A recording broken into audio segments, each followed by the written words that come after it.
My dear subscribers, my dear viewers, एक और advance English idiomatic sentence अर्थात idioms और फ्रेज की सहायता से बनने वाले हिंदी वाक्यांशों से बने हुए हिंदी वाक्यों का इंग्लिश ट्रांसलेशन आज की वीडियो लेक्चर में हम और आप सीखने जा रहे हैं।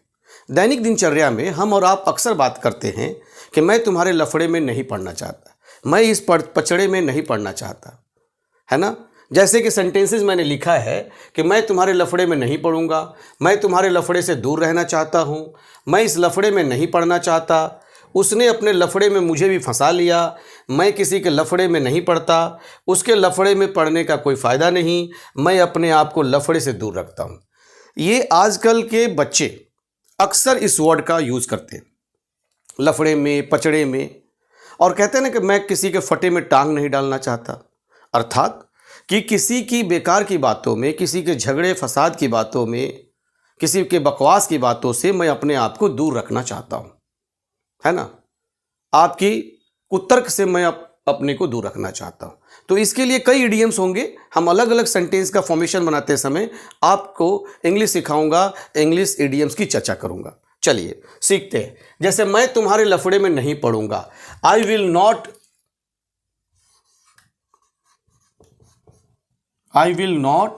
गेट इनटू योर मैटर, है ना जी। I will not get into your matter, या फिर I won't get involve in your matter,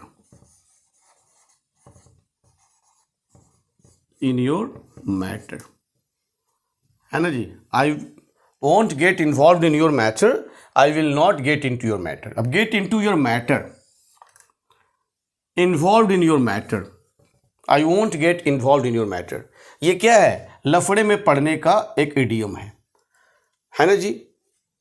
फिर मैं तुम्हारे लफड़े से दूर रहना चाहता हूं, I want to stay out of your matter। आप लिखिए I want, आप इस तरह भी लिख सकते हैं, I want to stay out of your matter, लफड़े से दूर रहना, अपने को दूर रखना, stay out of your matter। तो ये क्या हो गया? ये हो गया idioms। I want to stay out of your matter, मैं इस लफड़े में नहीं पड़ना चाहता, I don't want to get caught up in this matter, है ना जी। I don't want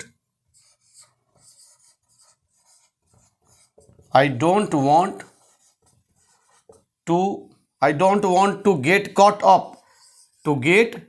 up, या to get trapped भी लिख सकते हैं, है ना जी।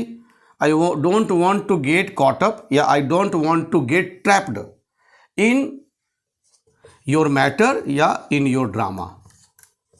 आप ड्रामा कर रहे हो, आप लफड़ा कर रहे हो, बेकार के बातें कर रहे हो, बेकार के कुतर्क कर रहे हो, बेकार के झगड़े कर रहे हो, बेकार की विवाद कर रहे हो, उसमें मैं नहीं पढ़ना चाहता, तो I don't want to get caught up या I don't want to get trapped in your drama कह सकते हैं। चलिए, उसने अपने लफड़े में मुझे भी फंसा लिया, उसने अपने लफड़े में मुझे भी फंसा लिया। He dragged me into this mess, he dragged me मतलब होता है खींच लेना। He dragged me into this mess MESS मतलब लफड़े में, इनटू दिस मेस। तो dragged me into this mess, मुझे खींच लिया, फंसा लिया, उसने अपने लफड़े में मुझे भी फंसा लिया। मैं किसी के लफड़े में नहीं पड़ता, I don't get involve in anyone's drama, in anyone's matter, है ना। आई डोंट गेट इन्वॉल्व, मिलते जुलते सेंटेंसेस हैं, अलग अलग इडियम्स की सहायता से बता रहा हूं। आप अलग अलग टेंस में भी इसका प्रयोग कर सकते हैं। I don't get involve in anyone's drama, किसी के लफड़े में, इन एनी वंस ड्रामा, ठीक है जी। उसके लफड़े में पड़ने का कोई फायदा नहीं, there is no benefit in getting involve in this mess, there is no benefit in getting involve in his mess, उसके लफड़े में पढ़ने से कोई फ़ायदा नहीं होगा, नुकसान ही होगा। मैं अपने आप को लफड़े से दूर रखता हूँ। I keep myself out of drama, I keep my self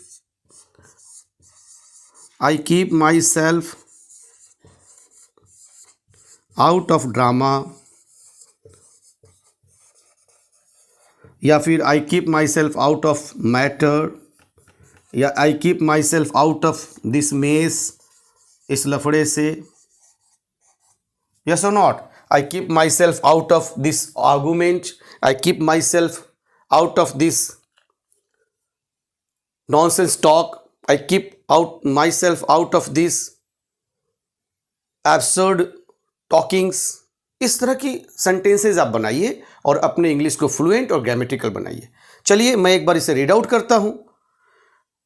है लफड़े में, इसके लिए get into your matter, get involved in your matter, stay out of your matter, to get caught up in your drama, to get caught up in your matter, या फिर लफड़े में मुझे फंसा लिया, dragged me into this mess.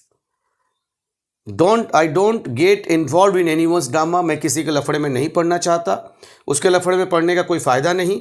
There is no benefit in getting involve in his mess, मैं अपने आप को लफड़े से दूर रखता हूँ। I keep myself out of drama, out of matter, out of this mess. Yes और नॉट? आशा करता हूँ कि आपने स्क्रीनशॉट ले लिया होगा। सेंटेंस अच्छा लगा हो तो ना केवल सीखिए, अपने दोस्तों में भी शेयर करिए, लाइक और कमेंट कीजिए, और चैनल पर यदि आप नए हों तो चैनल को सब्सक्राइब कीजिए। फिर मिलेंगे किसी अन्य टॉपिक के साथ, तब तक के लिए जय हिंद, जय भारत।